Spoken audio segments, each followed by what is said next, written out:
Ratusan warga desa Babahkrung, Kecamatan Butong, Nagan Raya, Aceh terlihat antusias mengikuti vaksinasi massal yang digelar Polres Nagan Raya di Pondok Pesantren Darul Ulum.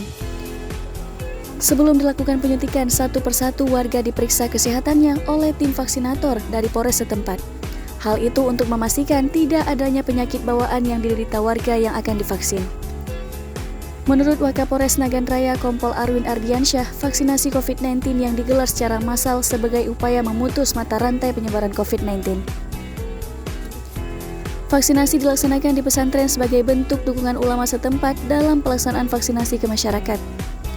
Pimpinan Pesantren Daya Darul Ulum, Abiyah Husaini Ishak, mengatakan masyarakat khususnya di Nagan Raya jangan ragu untuk divaksin karena sudah ada fatwa Majelis Ulama Indonesia yang menyatakan vaksin halal serta aman digunakan. Sudah melaksanakan vaksin.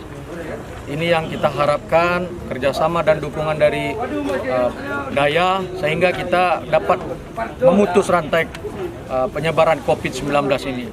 Proses vaksinasi ini adalah bentuk ikhtiar usaha kita selaku hamba Allah Subhanahu wa taala ataupun untuk mencegah daripada penyakit, karena mencegah itu lebih baik.